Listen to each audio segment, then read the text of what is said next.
The Detroit Pistons' last practice was the first practice of the season where all the players participated in. Are we seeing the return of Marvin Bagley soon? And does that mean we may see the two big man lineup that was talked about all offseason? We'll talk about that in today's episode of the Locked On Pistons podcast. You are Locked On Pistons, your daily Detroit Pistons podcast. Part of the Locked On Podcast Network. Your team every day.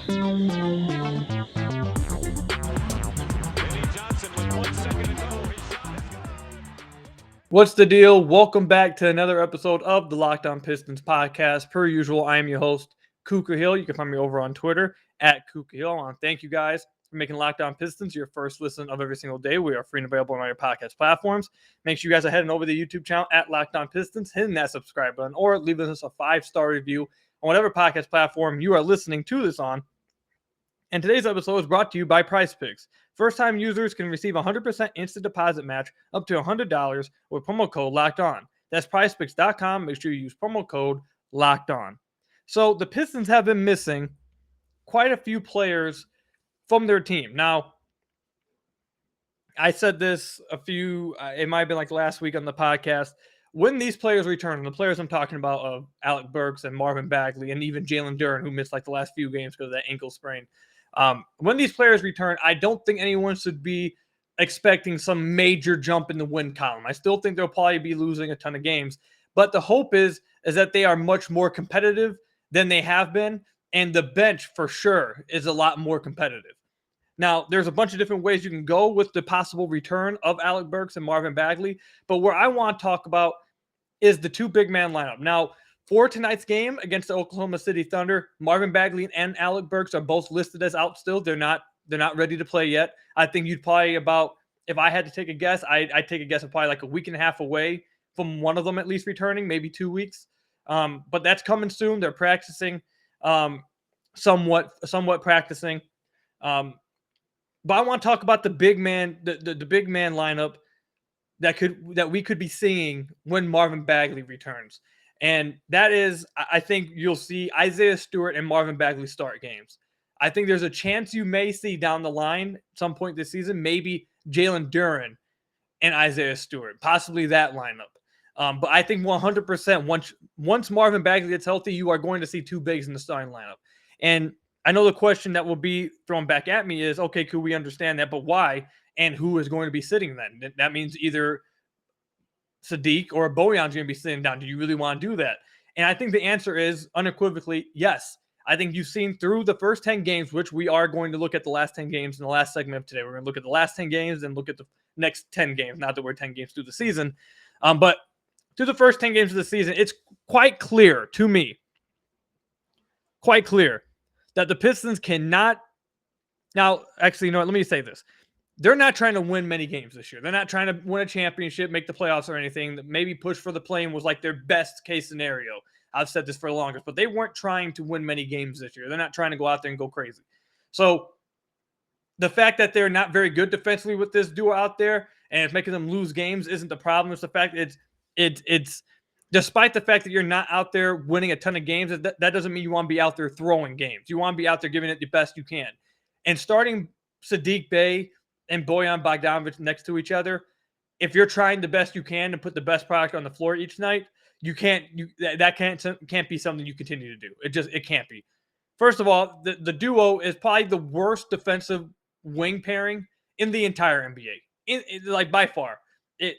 They're atrocious defensively. When you add in rookie guard Jane Ivey, you just basically have 3 traffic cones out there on defense, and it's tough. So we talked about in the last episode how Isaiah Stewart needs some help from his teammates. He needs some help from the coaching staff when these guys get healthy, because you should not be starting all 3 of them together and then expecting Isaiah Stewart to cover for all of them. Here's some numbers to back this up too. 1, they can't grab rebounds, and they allow I almost swore just now. They allow a crap ton of second chance points. The Detroit Pistons rank 26th in the NBA in second chance points allowed at 16.4, which means they allow 1, 2, 3, 4, the 5th most second chance points in the NBA at 16.4 points a game. That's horrific. And it's because they can't secure defensive rebounds. If you just go look at defensive rebounds per game, the Pistons, again, 5th in the NBA, allows the 5th most, or let me rephrase that. The Pistons grab the 5th least defensive rebounds per game. They can't secure rebounds. And Isaiah Stewart is not a fantastic rebounder. He's not a great rebounder, I'd even say. I think he's okay, good rebounder. But it's not his fault that they can't secure defensive rebounds.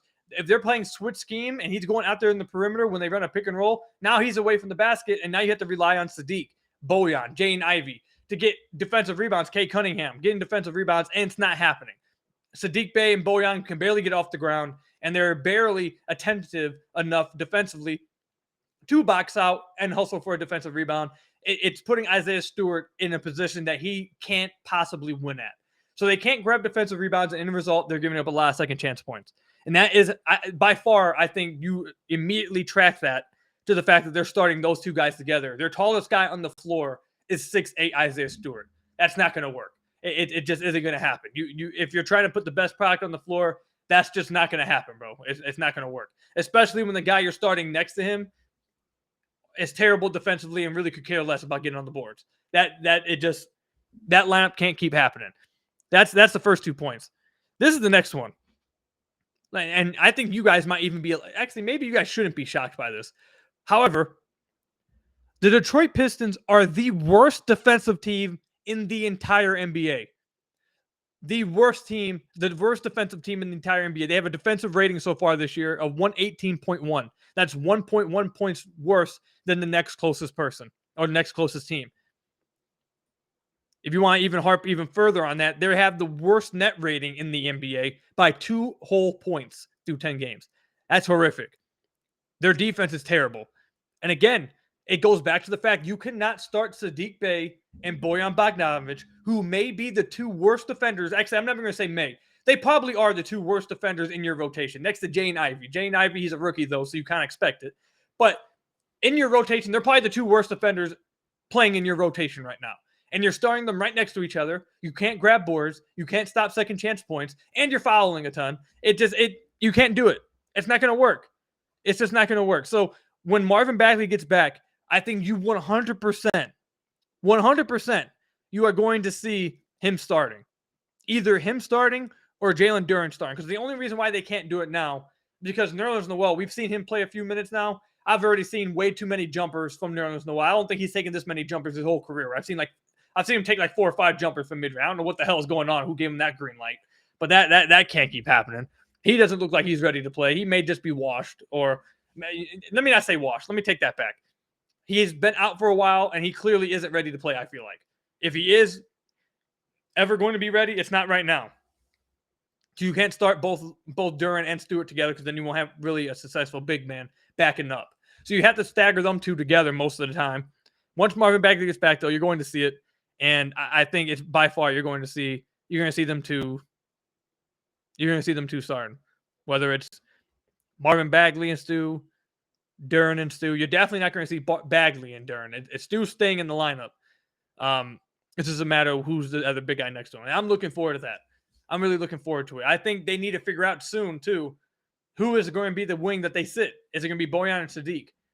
Right now, I don't want to dive too much into it. We can have a future episode when we talk about why. But just real quickly, I think it probably has to be Saddiq you sit. Bojan's the best shooter on the team. He provides exactly what you need in the starting lineup from the most pure standpoint. You need the spacing. You need that scoring, and he provides that. He's the best spacer on the team. So I think they need that in that starting lineup. And then Saddiq can come off the bench eventually when they bring this 2 big man lineup, and he can provide some scoring for a bench lineup that hasn't had a lot of scoring. And now, hopefully, you can allow the player we're about to talk about in this next segment kind of not have to worry about scoring and just go back to playing defense and creating for others. And that's Killian Hayes, who yesterday, Dwayne Casey was asked about sending down to the G League, and he said it is not a consideration right now. Is that the right move for Dwayne Casey to do? What are they trying to do with Killian Hayes? Do I agree with what's going on? Should they continue playing him? Just the Pistons have a Killian Hayes situation going on right now. And I'm going to give my opinion about what Dwayne Casey said and what they should be doing moving forward when we come back. But first, I got to tell you guys about one of our sponsors, PrizePicks. All right, so Monday Night Football. Let's go ahead and say in the Monday Night Football game, you want to take the over on, let's say, whoever's quarterback passing yards, and you want to take the over on whoever running backs rushing yards. But then you also want to take the over on Kay Cunningham's points in the Pistons game and the over on Saddiq Bey's points in the Pistons game. Well, you can do that in the exact same entry with PrizePicks, and that's why it's my favorite daily fantasy app to use. You pick 2 to 5 players to see if they score more or less than their PrizePicks projection, and you can win up to 10 times on your money on any single entry. No competing against other people. It's just you versus the projected numbers. PrizePicks offers projections on any sport that you watch. Get ready. It includes NBA, NFL, MLB, NHL, PGA, college football, men's college basketball, women's college basketball, soccer, WNBA, esports, NASCAR, tennis, MMA, boxing, disc golf, Euro basketball, cricket, and plenty more. Entries can be made in 60 seconds or less. It's just that easy, and it offers fast and safe withdrawals, currently operational in over 30 states and Canada. Download the PrizePicks app or go to prizepicks.com to sign up and play daily fantasy sports. First-time users can receive a 100% instant deposit match up to $100 with promo code LOCKEDON. If you deposit $100, PrizePicks gives you $100. If you deposit $50, PrizePicks will give you $50. Don't forget to enter promo code LOCKEDON at sign up for an instant deposit match up to $100. That's PrizePicks. PrizePicks makes daily fantasy easy. So I want to thank you guys again for making Locked On Pistons your first listen of every single day. We are free and available on all your podcast platforms. If you haven't already, head to the YouTube channel at Locked On Pistons, hit that subscribe button, or leave us a 5-star review on whatever podcast platform you are listening to this on. That's another great way to support the podcast. All right, so I don't think that anybody could have predicted a worse start to his season for Killian Hayes. I don't think anyone could have predicted this bad of a start for him. Through 10 games, he is shooting, and this is not incorrect. This is completely true. 18% from the field, 16% from 3, and 18% on 2s. I don't know how that's even possible to do. I'm not going to lie to y'all. I have no idea how that's even possible to do. And the thing is, and we talked about it a little bit on like a few podcasts ago, is that he's not this bad. Even the biggest Killian Hayes hater will tell you he is not actually this bad. Like, he may be a bad NBA player. You may believe he's a bad NBA player, but he's not this bad. Through 2 years, he shot 35%, then 38% from the field. He shot 27% both years from 3. He shot 39%, then 45% from 2s. So he's not a good offensive player. He was not a good offensive player through 2 years, but he was not this damn bad. So he is not actually 18% from the field bad. He is not actually 18% from 2 bad. So what's going on? He's played bad, and he's let it affect him, and now he's playing worse. And he's just piling on, and he's not finding a way to get out of this struggle that he's in right now. So on the last podcast, or not last podcast, few podcasts ago, I said that the Detroit Pistons need to send him down to the G League and save him from himself because of the reasons I just said. Is Killian Hayes a bad NBA player? Probably. He probably is. Even if he gets out of this struggle he's in right now, like if he gets back to what he actually is, he probably is still a bad NBA player when he gets out of this little rut he's in. However, like I said, he's not this bad. This has to do with his mental, what's going on right now. It's impossible to be this bad. He's had a few bad games, and then he let those few bad games make it another few bad games worse and worse and worse. And now he's not even, the last game he wasn't even looking at the rim to shoot the basketball. He needs to be saved from himself. That was my opinion. Sometimes when you're a coach, heck, when you're a teammate, a front office member, whatever, sometimes a player needs to be saved from himself, because sometimes just throwing him out there and expecting him to get through it is not going to help. He's just going to keep digging him into a hole. He's going to keep digging his mental into a deeper hole, and he's not going to be able to recover, and it's just going to keep getting worse and worse and worse. So my opinion was you need to send him to the G League, save him from himself, play Corey, let him be in the G League for like 2-3 weeks, and then bring him back up, and hopefully he's out of his head, and now he can get back to playing whatever he actually is. Because he's not 18% bad. That's incredible that somehow he's shooting 18% on this. That's actually incredible. But James Edwards asked Dwayne Casey about this, and Dwayne Casey said he just wants Killian to focus on being the QB on offense and playing defense. He said, quote, "I'm not worried about his scoring. When you harp on his scoring, that's when the pressure starts to pile on," and said that there is no consideration for G League as of right now to get his confidence up, etc. So removing all emotion and all fandom, removing all of that, being completely objective and looking at this through the lens of someone who should just do straight up analysis and have no emotion or any kind of fandom in it, Dwayne Casey's probably right. He's probably handling this the correct way. I'm going to tell you guys why. One, Troy Weaver picked up already Killian Hayes' $7.5 million option for next year. So I know a lot of people believe, and I even believe it to a certain extent, that this is Killian Hayes' last year to do something. However, technically, he may still be on the roster next year, and they may just let him play out his contract next year. So he may be just back next year playing again. So this may not be his last year to do something. My point in bringing that up is he's on the hook next year. This was Troy Weaver's first draft pick. So they're probably their idea, and this is just what my assumption is based off this quote and how they've been handling him. My assumption is, look, he's going to be on the team next year. We've already picked up his option. And for him to be my first pick, I really want him to show progression. And I'm speaking from Troy Weaver's perspective. I really need him to show progression. I really want to see him develop. And I want to give him every chance to do so since I already have picked up his option. It's not like we didn't pick up his option. Now we can just, he's not on the future. We've already decided he's not on the future. No, they've already picked it up. He's going to be here next year unless he's traded. So my idea is they're probably just going to let him play this season out. They don't want to take him out and send him to the G League and possibly even destroy his confidence further. I guess they might think that too. But they want to just see him play through this and dig himself out of this and develop. And if we want to be honest, guys, look, it's a historically terrible start. However, it is just 10 games. And I've been victim of this too. I've been overreacting to some stuff through 10 games as well. But if you're the head coach, if you're the front office, 10 games probably isn't enough for you to go ahead and just abandon what your plan was for a player before the season. It really isn't. It's not.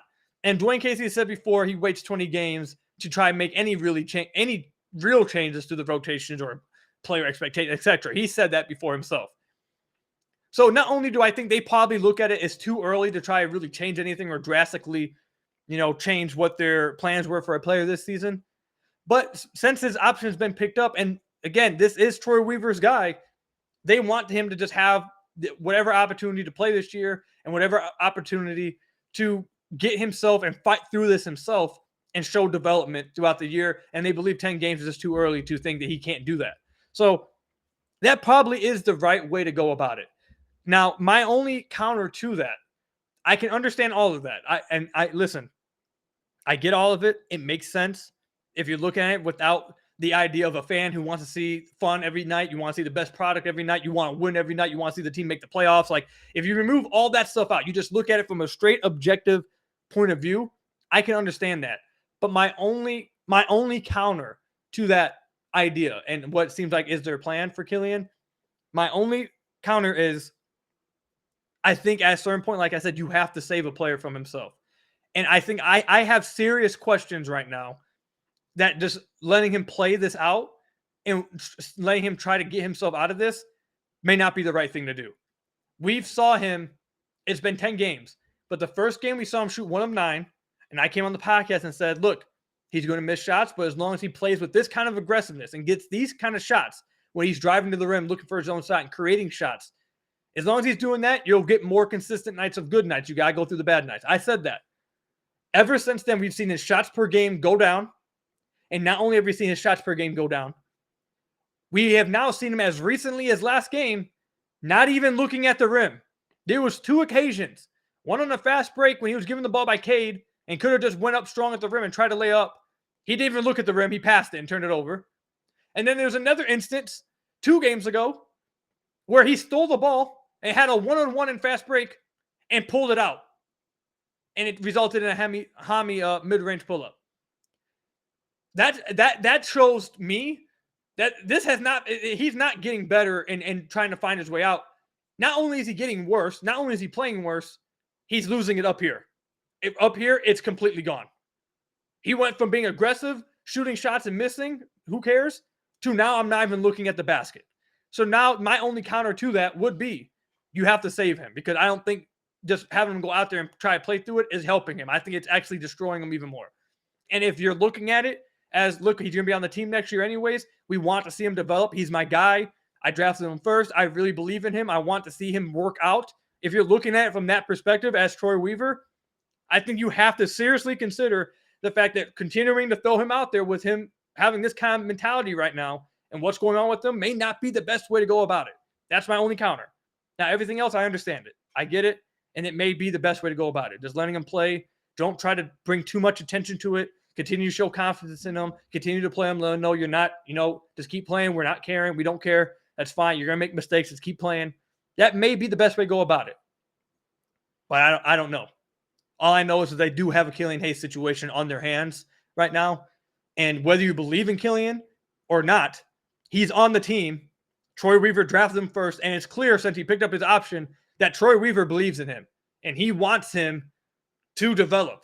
So if they want that and they want to see this happen, they need to figure out what they think is the best way to go about this within, I think, the next 2 weeks. If this keeps going, if you continue to see his aggressive, his confidence, his mentality, just how it is now, you need to find a different way of working with it because this isn't going to work. It isn't going to work if you're looking at it from that perspective. So that's where I'm at with that, man. They have a situation on their hands, and they need to figure out how they want to handle it. What's in the best interest of the player right now, and I can't give a clear answer on that. I'm going to sit back. I'm going to see how they do it. So let me know. Let me know what you guys think. Remove in the comments and on Twitter. Tweet at me. I want you guys, seriously, to remove all fandom, your dislike or fandom, whichever one for Killian Hayes, the fact that you want to see wins every night. Remove all that. Look at it from the perspective I said with Troy Weaver. He picked up his option. He clearly wants to see him develop. That's his first overall pick. He wants to see him develop. And Dwayne Casey's quote just now, they don't want to bring too much pressure to him. So clearly they believe in him and they want him to get through this. What do you guys think would be, if you guys were in those shoes, what do you guys think is the best way to go about this in the best interest of Killian Hayes to see him get out of this? What do you guys think would be the best way to get to handle it? Let me know all of that in the comment section down below or over on Twitter. Anyways, the Pistons have now played 10 games. They are 2-8. I think that's exactly what I predicted. I think we could go back to the preview podcast before the season. I think I predicted 2-8. I'm maybe a little off, but they're 2-8 through 10 games. Did they overachieve, underachieve, meet expectations? And we also want to look at the next 10 games and what can we expect then? We'll talk about that when we come back. But first, you guys got to hear from some of our lovely sponsors. So I want to thank you guys again for making Locked On Pistons your first listen of every single day. We are free and available on all your podcast platforms. If you haven't already, head to the YouTube channel at Locked On Pistons or leave us a 5-star review on whatever podcast platform you are listening to this on. That's another great way to support the podcast. All right, so through 10 games, the Detroit Pistons are sitting at 2-8. They are 14th in the East, and they are tied with the Orlando Magic for the worst record in the East at 2-8. They currently have the tiebreaker over them right now because they beat the Magic, obviously, opening night. So, did the Pistons overachieve or underachieve through 10 games?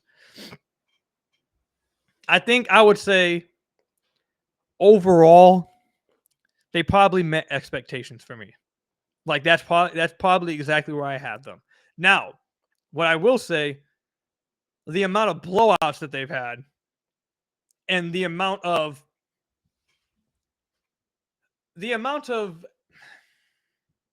stunting that opposing teams have done on them, the amount of showboating, dancing, humiliating, just straight up toying with that the defenders have done with the Pistons for a few of these games, for the damn near half these games.